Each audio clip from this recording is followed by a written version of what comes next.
right, welcome to the Lift Big Eat Big show. We're on episode number, I think this is 16? 17. I think this is on 17 now, so we're getting down them. But today we're going to talk everything upper back training, essentially getting that power look. So when we think of the upper back, there's a whole host of different muscles we're going to run through, some of our favorite exercises, programming, how to develop a huge upper back and that power look, so you don't look like a skinny dweeb pencil neck in the gym like many, I guess, today's little bodybuilders do, because all they do is sit on machines all day. But we have Colm Wolf here, 2 times World's Strongest Man competitor, New Zealand's Strongest Man, host of other things. He's got a bunch of strongman programs within the Lift Big Big Underground. We also have Mona here, who's a Commonwealth medalist in Olympic weightlifting, African champion in Olympic weightlifting, CrossFit Games competitor, and the CrossFit Games is on right now too. And also 6 times karate world champion. So we've got a host of experience here. We've got Aliko barking in the background for us too,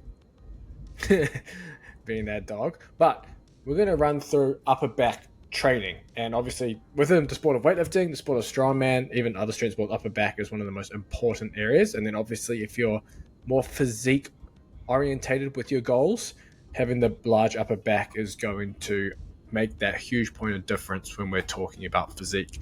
So we'll briefly cover some of the muscles that we're talking about. We'll go straight into exercises that we love to develop this. So the first thing is, when we're talking upper back, typically we're talking upper traps, middle traps, lower traps, so that whole, I guess, diamond shape across your back. You could also include the neck within that as well. Having a large or thick neck can aid to that. Then we can also include the rear delts, and we can include all the other muscles that are within the mid and upper back. So things like the rhomboids between the shoulder blades and the spinal erectors or erector spinae that run down either side of your spine. And developing these muscles will give you that power look, but also support you with a lot of your heavy lifts, like squats, overhead lifts, anything you need to support heavy weight, essentially. So let's start. Colm, do you have any favorite exercises to target those muscle groups? Well, I'm pretty biased with strongman because I feel like pretty much any strongman movement hits the upper back so much, whether you're picking something up off the floor or carrying something. So those are like a big staple of my programming, especially if they're doing strongman. For general population, though, I also am a big fan of farmers walks, if we're including the upper traps in the discussion. I think they just, I much prefer them to shrugs. I find they just absolutely hammer the upper traps. And just the upper back in general, that it's quite a strong position that you're in with a handle each side. You can pick up a decent amount of weight. And provided your grip is strong, when you're walking with it, that's just a lot of time under tension of your upper back trying to stay nice and upright. Other than like, because I could name basically any strongman exercise, so there's a bunch of them. Other than that, I'm a big fan of any kind of chest supported row, whether that's like a seal row or an incline bench row. Some machine row variations if they've got access to them and they feel good for them. But the thing I actually like doing with the row, specifically for the upper back, is to get them to do it with a pause. I quite like that in combination of with, if we're already doing those heavy upper back strongman exercises, I quite like to do a row variation where we do a pause in that end position, trying to squeeze those shoulder blades. And I actually quite like doing it with straps as well, and having people do it with straps. So although like it might sound a little bit opposite to the strongman side of things, if we're already doing that, I think doing that kind of variation is a nice supplement. And I find with clients, it helps them get a feeling of contracting those muscles if you suddenly have to pause in that position. That would be my kind of like little point of difference exercise. But otherwise, I'm very traditional, as you guys know. I like the big compounds. I believe that big compounds just build that thickness in the back like nothing else really. And I think we're similar in that with like weightlifting. Weightlifters have incredible upper back development, and so I'm pretty much a fan of all those variations as well. Yeah. Before we get into the weightlifting side, didn't you mention, Colm, that someone was going on social saying that farmers walks aren't a good trap or upper back exercise? Yes, I have seen that. Off the top of my head, I can't remember the arguments, but it kind of boiled down to they were talking about going, I think, ultimately too light on the farmers walk. Um, yeah, I didn't agree with the argument. I would have to check, but I think it was something like they were comparing, say, a long distance farmers walk with doing heavy, like heavy rows. In reality, you're like you Yeah. could say the same thing in the opposite, like heavy farmers walk compared to light rows. Yeah. But when done heavy, provided your grip is good, yeah, it honestly hits your upper back like crazy. Um, and The best even thing is just that, it's a loaded stretch. It's a heavy loaded yeah, stretch on the trap, so you're getting like end range of motion under stupid heavy loads that you have to support, and that's why you get so damn sore. There's really good research surrounding isometrics at long muscle lengths being very good for muscle growth, and that actually research came out of AUT as well. So that's um that's something to consider. And yes, you don't have the concentric portion of shrugging your shoulders, but man, if you've ever done farmers walks and you haven't done them for a while, your your traps are so damn sore the next yeah, day. As you don't get that just from doing shrugs if you haven't done shrugs in a while. So it's a whole different feeling. But I know, Mona, weightlifters, as Colm said, have huge upper backs. You just look at some of the pictures. I mean, the famous Milo magazine picture of Lu Xiaojun doing his pull and just yes, That's his exactly absolutely my huge thought. back. I was literally thinking of that exact picture when we started talking about, because I feel like Yeah. that's one of those traditional, or how can I say, very popular pictures on like the internet, and that's why a lot of people, they want that look of, especially Liu Xiaojun, because the Chinese weightlifters are very muscular. So are a lot of other athletes in the sport of weightlifting, but I feel like the Chinese weightlifting team is very good with showing as well what accessories they are doing, and not just your weightlifting movements. And I mean, all the weightlifting movements, just like Cole mentioned, are really important to build that upper back. So it's almost like inevitable that it will work it in the first place. And if you think about it, you have to have that strong upper back when you do a lift. Like, you cannot catch a clean with a rounded upper back. You cannot do a front squat. I mean, that's a strength movement for weightlifting, but you can't front squat with a rounded back. You can't pull the bar off the ground with a rounded back. So you have to strengthen those movements and or those muscles. And the only way you're going to strengthen it are by doing strength movements in weightlifting or explosive movements. Like, for example, your pulls, snatch pulls, clean pulls. And even when you do like a snatch deadlift or a clean deadlift, because in weightlifting, the way you would do it is you won't just do the deadlift, but like you'll actually do a deadlift shrug on top. And you really emphasize that upper back and getting tall in the movement. That's really important. And then like your things like your cleans and your snatches. And you have to have that strong upper back, even when you block the weight overhead. And I often find that when I do heavy overhead squats, I feel my upper back is really stiff the next day as well. Just because it's not just shoulders, you have to squeeze every single muscle in your back, in your basically your whole body has to work together. How would I say? Maybe you can think of a word, And James. in unison, you mean? In unison, yes. I was going to say in harmony, but I was like, no, that doesn't sound right. No, But it in works. unison, yeah, in unison, for everything just to like work together and for you to do that movement and be explosive in the movement and make it look beautiful as well. But then there's also like some accessories that you can do in weightlifting that will also help build just that trap upper back look of yours. And I know Cole mentioned like your rows and your farmers walks and those kind of things.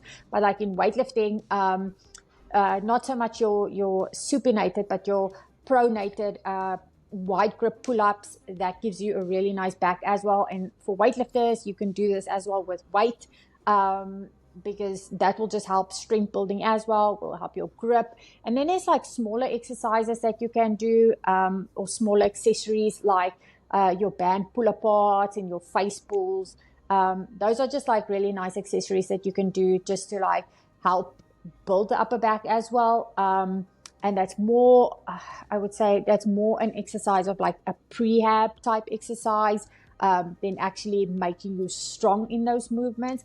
But another really cool exercise that I didn't really do much, but I actually did this when I was in Romania, is like your upright rows. That's almost one of the like staple exercises that they do as weightlifters, and that also gives you a really nice, that trap upper back look. Yeah, definitely. I think for me, using weightlifting exercises should be done if your upper back is a priority. Replacing your deadlift, if you're not a competitive powerlifter, strongman, whatever, but if you replace your deadlift with weightlifting pulls, I believe, and in my experience, it's far better for upper back development because you have that shrug on at the end of the pull. But my number one exercise that I always gravitate to, that I always use, is a snatch grip high pull off the blocks. So going from your knees, snatch grip high pull. That lights your traps up like nothing else ever will. You're going heavy lows, big shrug, upright row, everything with it, and that lights your upper back up like nothing. So that's the exercise. I love to do that from the floor as well, from the floor and from the blocks. I feel Yes. like I need to give my dad a shout out, because being, I won't say an old man, but like being an older man, he's my dad, but he still does it. And I mean, like, he's like 60 and he's like doing these exercises, and he's got a huge upper back. And he's been doing it like his whole life. And back has always been like one of his like staple exercises to train.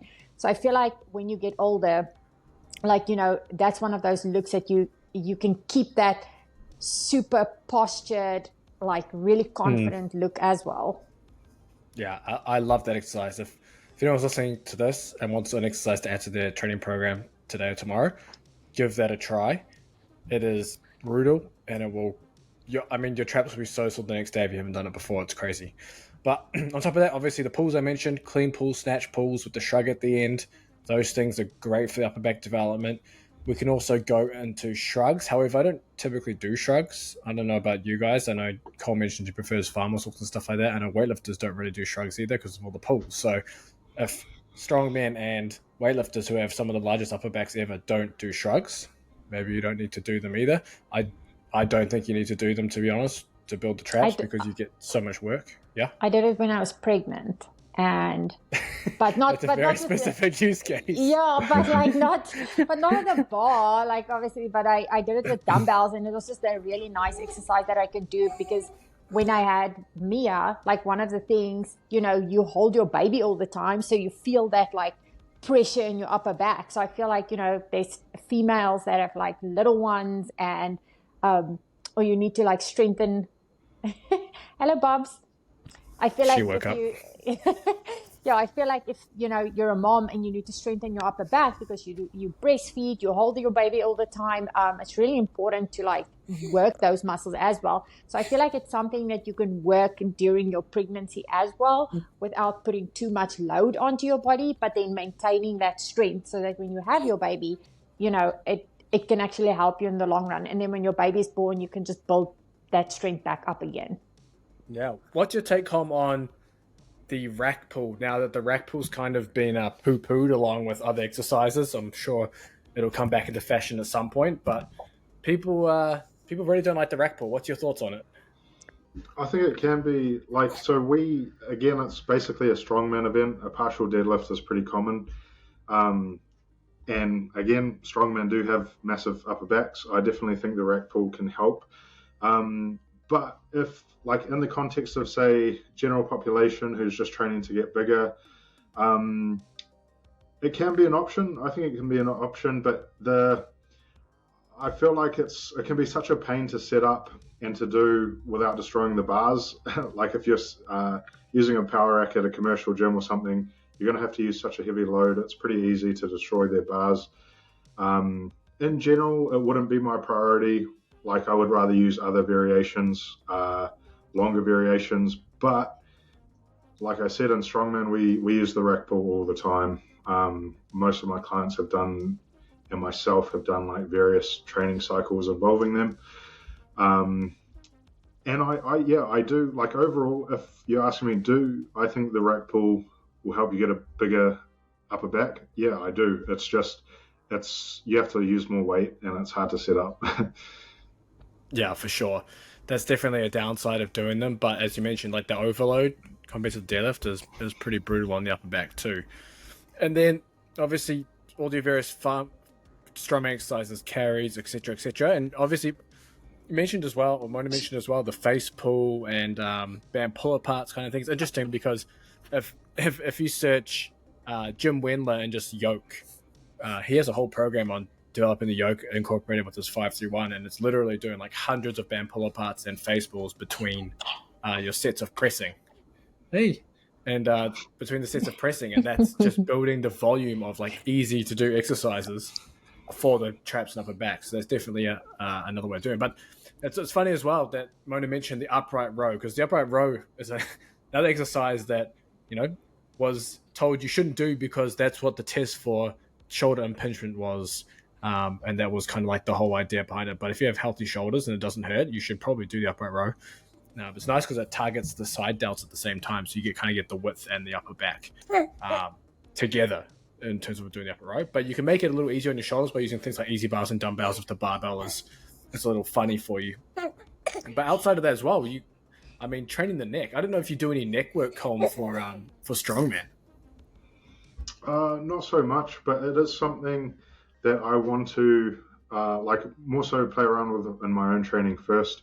I can't say I've had, other than, you know, working around various injuries or giving some very basic neck exercises, I haven't really given any strongman clients any direct, neck harness work or anything like that, mainly because no one has them over here.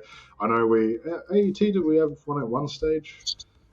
I don't think we did. I remember seeing one somewhere in New Zealand, though. But and otherwise my experience is more so from MMA with, you know, doing bridges and that sort of thing. Obviously can't do them now, but back in the day, we used to have to do them quite a bit as part of our training. But in terms of just general physique, I definitely think, obviously I'm a huge fan of having big traps. I think looks really cool. But having a thick neck as well, you always know, that person's powerful if they got a thick neck. And you can see it, you know, in everyday life, people wearing the t-shirt, you just know they're going to be strong if they've got a thick neck, whether they're rugby players, wrestlers, whatever they do. Is that, you mentioned before Jim Wendler's training for yoke, so we don't mean the strongman event yoke. Yeah. But what's his definition of it? Is it upper... His yoke is just it's like the upper traps and upper back area, rear delt kind of stuff. Yeah. Just that whole, basically where the bar sits when you're doing back squats. That's kind of the yoke, that and the neck. So it's heaps of neck, heaps of band pull aparts, heaps of face pulls, and then obviously just your normal, your big lifts. So it's it's a pretty cool program if anyone's interested in checking that out. In terms of adding some of that philosophy to your training too. So yeah, it's really cool. And obviously with training the neck, most people don't train the neck and they suffer from neck pain, stiff neck. If you train your neck, that stuff goes away, and it goes away so fast. And it doesn't have to be complicated. I mean, we have iron necks here. If you haven't heard of the iron neck is awesome. We'll put a link in the description if you want. I think the link in the description will actually give you 15% discount on it. But it allows you to train your neck in 360 degrees, so it's like a halo, and you can kind of move around and turn and things like that. So that's pretty handy. But if you don't have something like that, or you don't want to spend the money, you can literally put plates on your head and do neck flexion, neck extension, neck lateral flexion, either way, and you can build decent neck muscles just doing that. You can do sets of 10 to 20, and you can do that at the beginning of your training session. Essentially just to develop your neck and get a thick neck to go along with your upper back. So those are other really good ideas. But let's talk a little bit of programming, I guess, around the upper back. So I guess it's the upper back isn't usually one of those things where it's in a training split. So within a bro split, you don't have an upper back day. You might have a back day, but that's usually focused on the lats or split up by vertical and horizontal pulling, but upper back is never really a priority. So, Colm, I don't know if there's a certain way you like to program upper back training. Maybe theoretically, if someone was prioritizing the upper back, how would you go about it? So it is like again, if I was training strongman, it would be all just focused on strongman. But I include a lot of upper back training in the people I train who are just general pop as well. I think it just helps in terms of like general health with posture, to be honest. So many people are just constantly sitting like that all day at the desk. So I just naturally include a lot of it. Um, and as a general rule, I would go if, like how I kind of always recommend three. I would go with some kind of heavy compound. My favorites being farmer's walk. Do a lot of farmer's walk even with general pop. Then some kind of paused row variation. With straps if we're already doing farmer's walk and the grip is fatigued. So I like that more as kind of like I would count it as like a mind muscle connection exercise where they're really trying to feel that burn in the upper back. I find that helps as well if you're one of these people who have trouble with your biceps taking over on the row. If you pause in that position, you'll feel your upper back working, especially if you do like a set of 8 to 10 reps with a 1 to 2 second pause in that M position. And then I like to do the usual finisher with some kind of a burn where I'll emphasize a little bit more of a stretch. So it might be normally it's just another row variation, but without the pause at the top. And because we're not doing the pause, we can go that little bit heavier in that end range and get that little bit more of a stretch. But provided we've done some kind of like pull as that first heavy compound, I see that as taken care of mostly with the traps. I'm kind of the same as you guys. I don't really like to use shrugs. Sure, there's some niche cases, but for the most part, if you've already done some kind of heavy pull, I don't think you need to do shrugs. And it's not, I just don't think it's that time efficient. You're targeting such a small area, whereas with a big compound, you're hitting so many things. Then we've got that pause variation, and then the stretch higher rep, the old finisher. I quite like. Yeah. I should also mention though, I use face pulls a lot with both strongman and like strongman powerlifting and general pop. I use face pulls a lot of the time twice a week. Honestly, any variation. Like at work, I use TRX quite a lot. With clients, we use cables, we do standard, seated, all sorts of variations. But yeah, face pulls is another one. That's probably, it's funny, even though I didn't mention it, it's probably my most common one out of all of those that I use. Yeah, I need to actually start using it more often too. I just kind of stick to the big stuff and leave the little stuff out. But actually, you reminded me. You mentioned obviously about rowing with the pause. It's such a small change you can make with your rowing.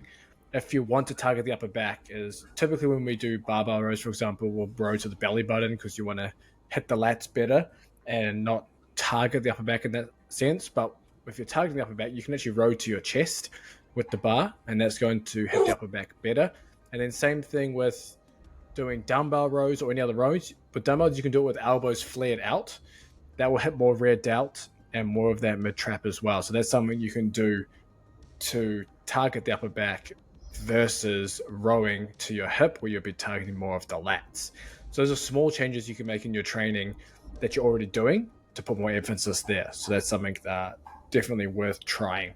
But there's actually before going further down the program, there's also like the incline shrug, so just lying on the bench for the incline, because with the normal standing shrug, the shoulders to press straight down. But if you look actually how the fibers align of the traps, they kind of come back behind the body like this and kind of come up. So if you're doing the incline shrug, you actually get a better stretch of the upper and mid traps. So it's definitely something to consider as well. If you like doing shrugs and you're already doing shrugs and you don't want to stop them, try that variation instead. You'll get a better stretch and you should get a better, I guess, muscle building response in the upper traps and mid traps there. But when we talk programming, yeah, I like the way Colm did it. For me, I like to use weightlifting pulls to start. This could be any kind of pull, clean pull, snatch, high pull, whatever it is, to target the upper traps. And then it could be some kind of rowing variation on top of that that targets the upper back, and then finishing with some kind of heavy carry. And then within that, and then within the training week, spreading out face pulls, band pull aparts, and things like that for more volume.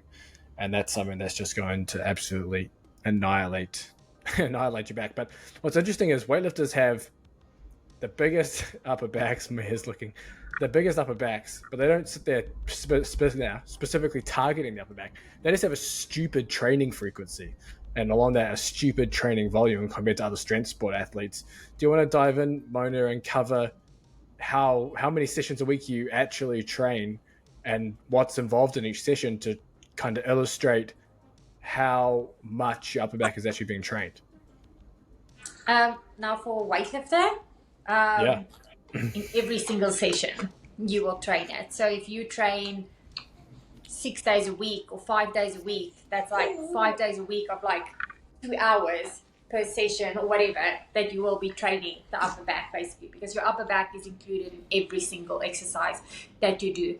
I don't actually think there's a exercise in weightlifting that you'll do that you don't work the upper back. And I mean, I'm a big fan of, you know, what we were talking about earlier, and Colm was mentioning as well, like your face pulls and your band pull apart.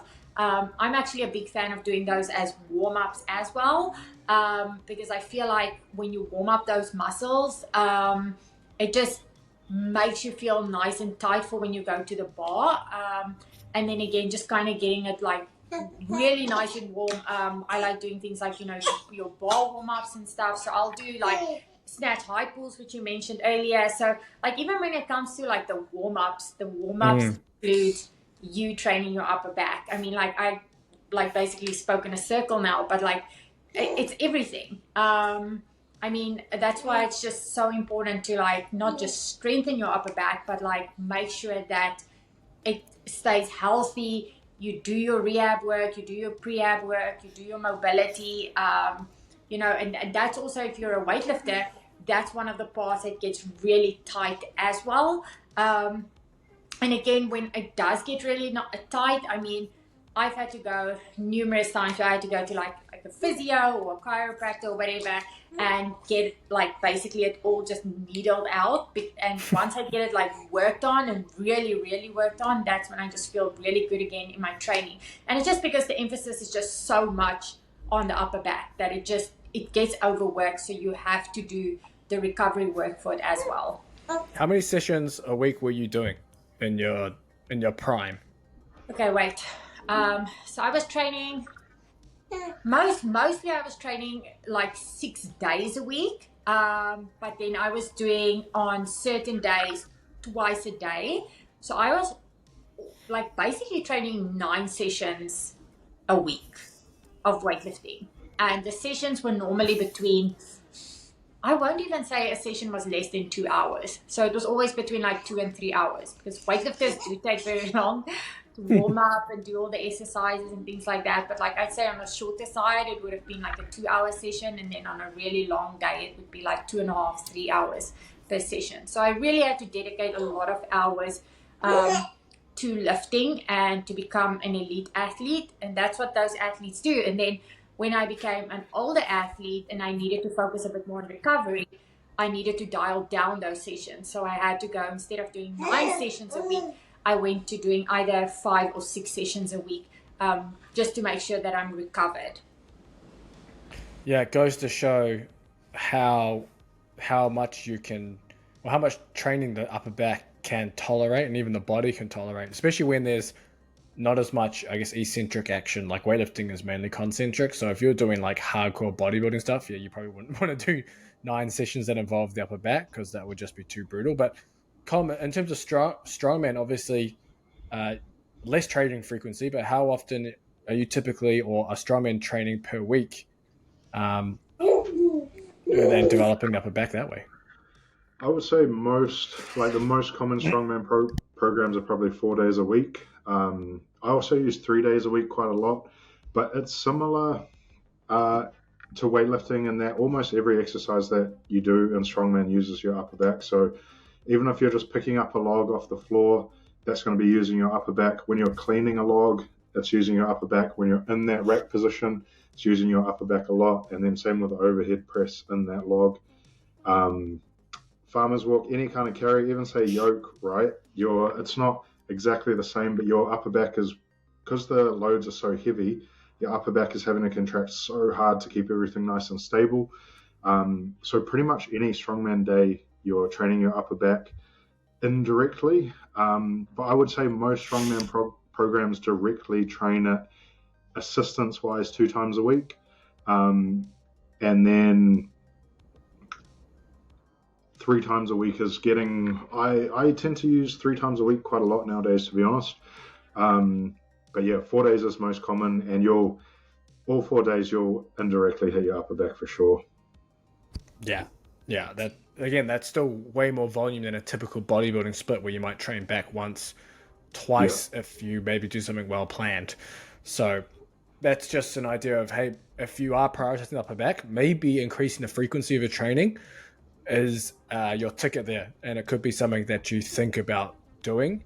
Now, by increasing frequency, it doesn't mean that every session is targeting the upper back. It could be something as simple as having 1 or 2 sessions that maybe do target the upper back, and the rest kind of you're just doing the easy face pull band pull apart stuff for reps, kind of that easy volume throughout the other sessions, and just simply supersetting stuff. Like I still remember, like I used to do it often. Was anytime I did any pressing, I would superset with chin ups or pull ups, or band pull aparts or face pulls. And that's a really easy way to get volume, and it doesn't affect your pressing performance because you're not doing them to failure. You're just kind of getting reps in between your sets, so you're not just resting doing nothing. So that's definitely something to think about in terms of upper back training and increasing that training frequency, considering sports like, or athletes like weightlifters and strongmen train the upper back with such high frequencies and don't run into problems that I guess other people might run into when they train something too much. But I actually wanted to cover as well, I don't know if you've checked out any of the CrossFit Com that's been going on. I haven't seen it actually. Yeah, well, it's because you can't. So they decided to live stream the CrossFit, but they were like, okay, they're just live streaming the age group stuff and the adaptive stuff, I think.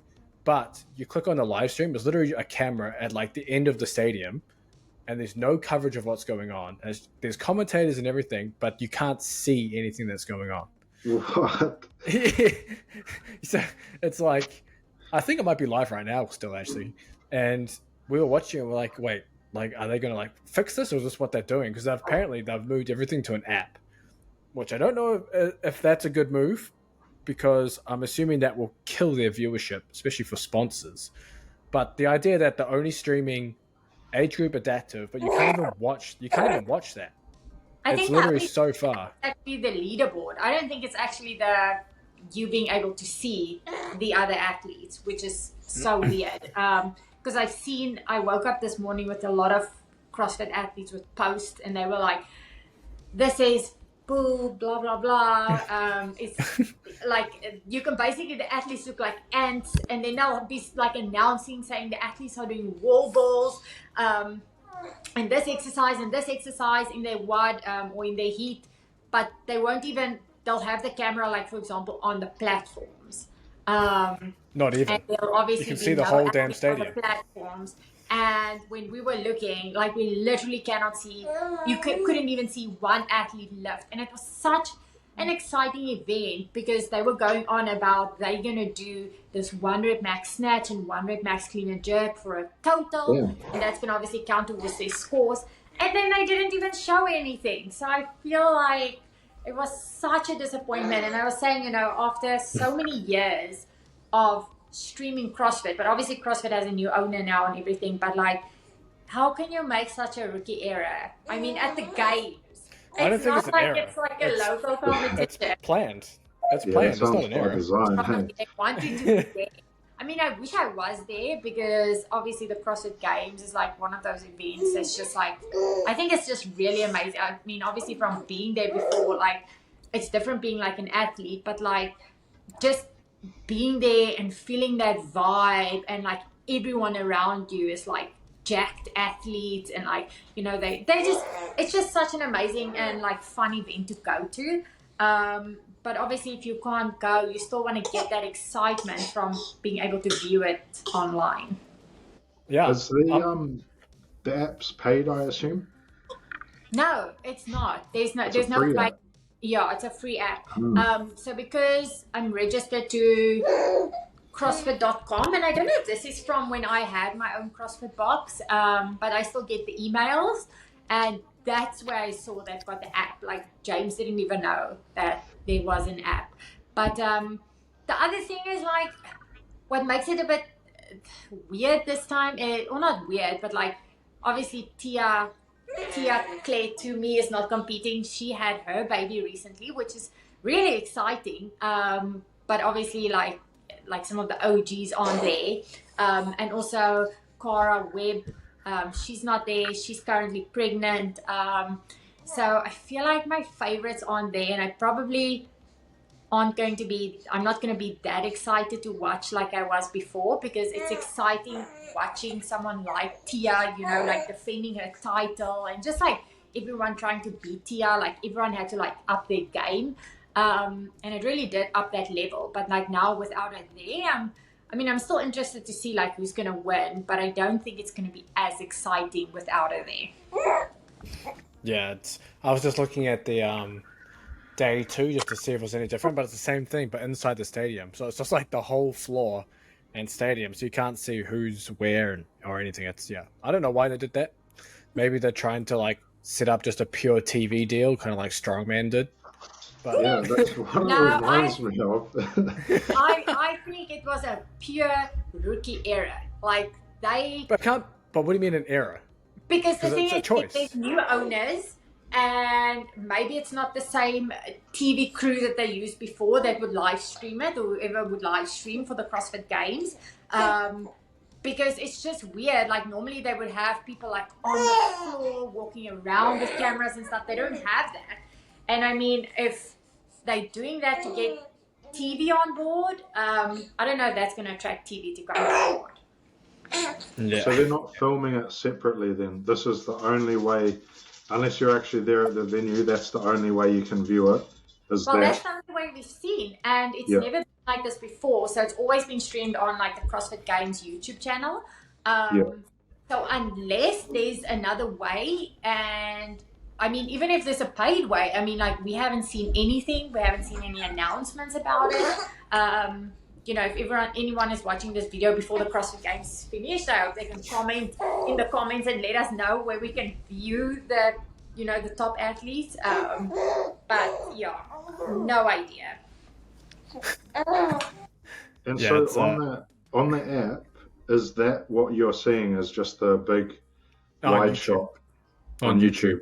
And then on the app, do you know if it's a proper live stream or? No, I should actually try download it when I'm done with this, because I'm obviously today streaming off my phone, but I'll go and check. But so far it looks like you can only follow the scoreboard online on the app. On the app.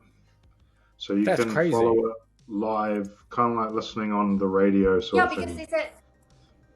Because there's a button to click on the email that says watch live, and then you click on it and it takes you to the CrossFit Games YouTube channel.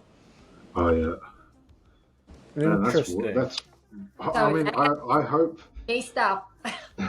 I hope that you're right and they have just messed up, because otherwise, to me it would be the alternative is that they're trying to find a way to like leverage a TV deal or something like that, which they had ESPN. Yeah, but they had that and the live stream at the same time, eh? Because with Strongman, that's their argument of not having the live stream, is that if they have a live stream, the TV companies won't pay the same amount of money. So they don't have a live stream to sell it for maximum price. So I would just hope CrossFit's not doing the same, and hopefully they are just made a mistake. That would be good if they have, even though it sucks short term. Yeah, because what happened was when I competed my first ever CrossFit Games, that was also the first time it was ESPN viewed. So like my family back home, everyone that had ESPN could watch me. That was the nice thing, because obviously back then, I don't think live streaming was really a thing. So like everyone watched it on ESPN. And I think also the ESPN deal was together with like the Reebok as well, because it was Reebok sponsored. And I think ever since the new owners took over and Noble is the sponsor, I think ESPN cut the CrossFit Games. Oh, okay. Yeah, I'm looking at the website now, but it looks like they were broadcasting the age group and adaptive like they are now. So one fixed camera and one announcer. And then they were saying they were going to update how the individual and team competitions will be streamed. But I guess that's through the app. I guess. We'll have to check. Yeah. But yeah, that's yeah, I don't know why they did that. You had something to say, Colin, there? No, I was just going to say, so through the app, it's definitely like it's even even if you're watching on the app, you don't see anything. Is that correct? But I don't think they're not streaming on the app, actually. I think it's just a live scoreboard. Yeah. So yeah, hopefully they're not copying the strongman business model. It sounds like they are. It sounds like they are. But I don't know. I wonder if the TV deal is. I guess TV deal you still have sponsors too, so you're still getting paid for sponsors even on a TV deal. But then they would announce it. Then they would say you can view it on. And I mean, normally, I'm friends with a whole bunch of CrossFitters, and you would see them post about it. Instead, I see all of them posting about how badly they can't view, and it's like, the streaming is really bad. And I haven't seen anyone post about it. Not even on the CrossFit Games site or on the CrossFit Games Instagram page. Or maybe check if they have it now on the Instagram page. And you said Tia's not doing it because she had a baby recently. What about Clara? What was her reason? Is she the same or? She's pregnant now. Oh yeah. Yeah. So okay. So I was just checking that. Yeah, I think she had a similar pregnancy, kind of to like what I was battling with Mia, where there's a whole, X amount of months that like we couldn't train at all. Yeah. And I think now she started back with like training and things again, but just like really lightly, like nothing too hardcore, nothing to the point of how Tia trains through her pregnancy. I feel like Tia is just a beast on another level. I mean, she's already like back doing like all the crazy things that she did before. She is honestly like one of a kind, super mom type person. Yeah, I want, like, do you think there'll be other, like, what other athletes are there like Tia? Like, there's not really anyone, I would say. No, not in CrossFit. Well, I don't know. I mean, if you think about it, like, I've heard of some moms that were pregnant and someone like, was it Serena Williams? Leaf? Yep. Serena was playing, I think she was still playing Wimbledon throughout her pregnancy. I didn't know. But that's amazing. But I feel like with CrossFit, it's a whole nother ball game. Like, it's literally like you push your body to the extremes with like everything. I mean, Tia was even considering still trying to potentially qualify for the teams to go to the CrossFit Games, which would have been insane. I mean, like, her baby is like, I think, a couple of months old. But like I said, like, she's already like doing so amazing. She's already like, lifting heavy weight, doing butterfly pull-ups, doing all of the things that she could do before. And, with CrossFit, it's just so many things that you have to be good at. I mean, I feel like you have to, your cardiovascularness must be good, your strength must be good, other movements like swimming, strongman, all of that. There's just so many things. Man, that would have been pretty. So, do you know the results of you said they had a max snatch and a max clean and jerk. That would have been hype. That would have been cool to see. Oh, that's why I was so excited. I literally put it on and I was like waiting to see if they're going to, show it and show the results. But again, I should probably go and look on the scoreboard, but I didn't see anything. And I was so bummed because I'm pretty sure there would have been some really impressive numbers. Yeah. Do you know, were they doing it in that ladder format? Like, no, I've seen so they had 3 minutes to get a 100 max snatch and 3 minutes to get a 100 max clean and jerk. So what if it is the same as like when I competed previously, what they do is like a lot of them will warm up towards basically their max already in like the warm-up area, and then they give 3 minutes for all of them at the same time to try and get a 100 max. So a lot of them will then go and do their snatch at the same time, and then quickly add on weight, and see if they can get maybe like a new PR, or like, beat a certain number or whatever. So I think a lot of them would probably get like maybe 3 or 4 attempts in that Yeah. 3 months. The individuals and teams doesn't start till after this adaptive and age group. So adaptive and age group goes until August 3rd, which is tomorrow, Thursday, and then obviously the actual games for individuals and teams starts Friday. So we'll see if they're going to live stream it on YouTube with actual proper coverage. Because if so, we'll have that on all day over the weekend, just because that's what we do while we do some work. But it's my birthday. There's also fights on. Well, on James's birthday, like, it's watching sports. I feel like that's the best birthday gift that you can give him. That's my birthday gift to him. You can watch sports the whole day. No, well, and because we're in USA time zones, all the other sports I can't watch, but there are fights on. Is it on Friday? I think there might be fights on Friday night, and there's fights on Saturday night too. So there's some good events on that we'll definitely be watching. It's easy to celebrate your birthday. Why is he saying it's hard? Is he saying it's hard to celebrate your birthday? It is. It is. Like, I want to do a lot of things. But you can't fit it in one day? I have to have a birthday week. No, that's princess treatment. That's your Barbie movie right there. Don't I deserve that? Cole, don't you think that your partner deserves... Putting Colm on the spot right there within the podcast live. I'm not a fan of the birthday week either, to be honest. Yeah, do you hear? See? Not a fan of the birthday week. It's too Barbie. Too much Barbie. Week, to me, is just too much. Yep. Too much. Some people do birthday months. Like, I know, it's crazy. Who? I know some people. What's involved in a birthday month? Everything. Going on trips to But every day. Every day. Every day. Like, they'll do something. Can't be. Probably not like every single day, but they celebrate a birthday month. And they make sure everyone knows about it. This sounds like your buddy shows you watch on Netflix.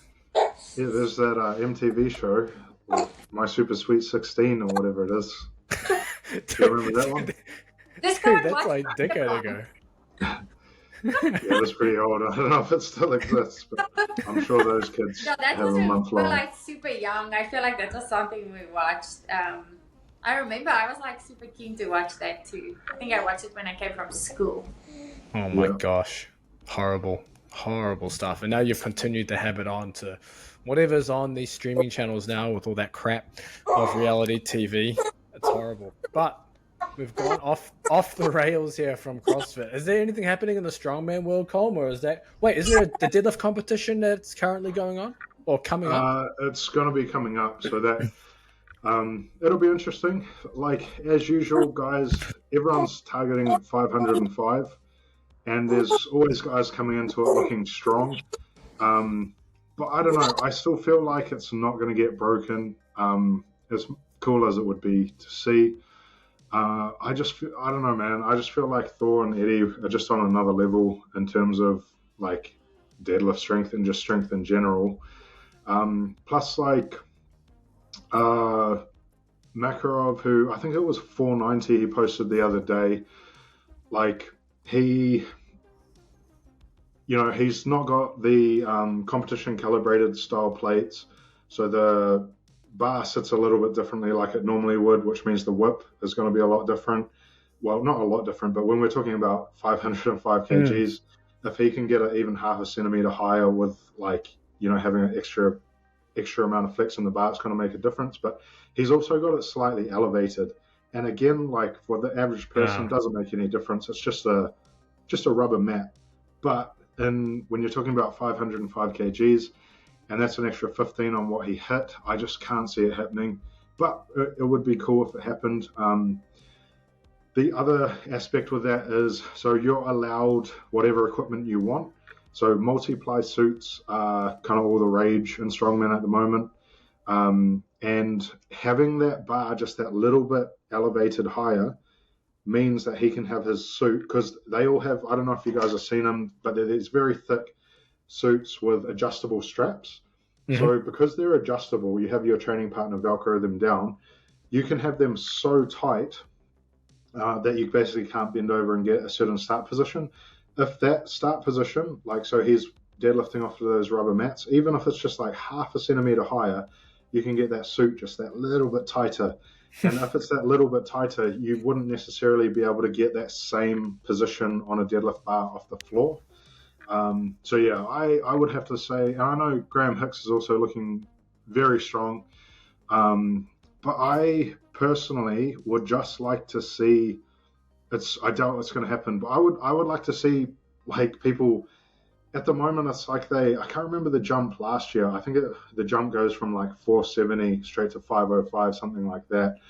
But it's been like that kind of every single year since they stopped doing the deadlift champs for a couple of years after Eddie did it.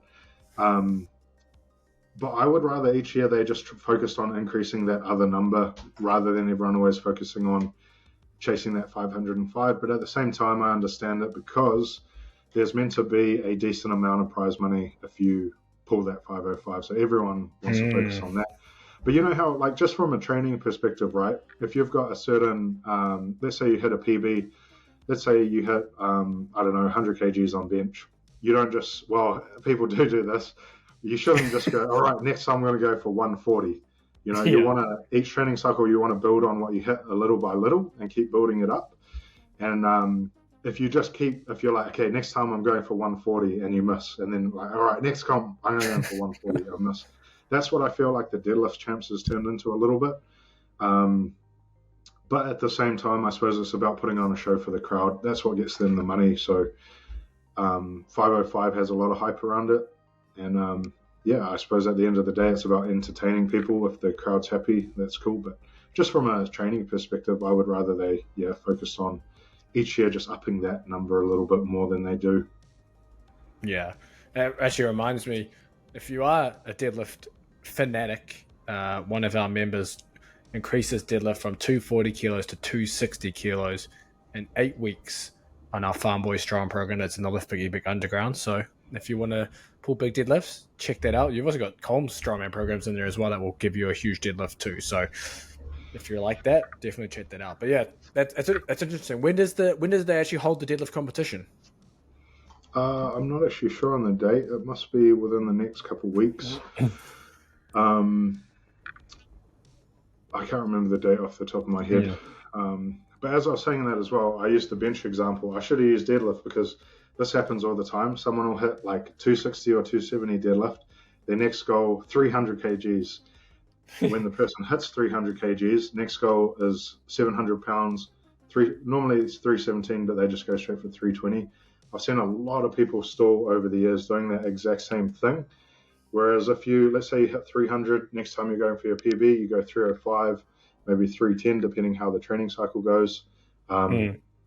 It's just, you're going to have a much higher chance of success rather than focusing purely on those big jumps, even though I know they're the really cool sounding numbers.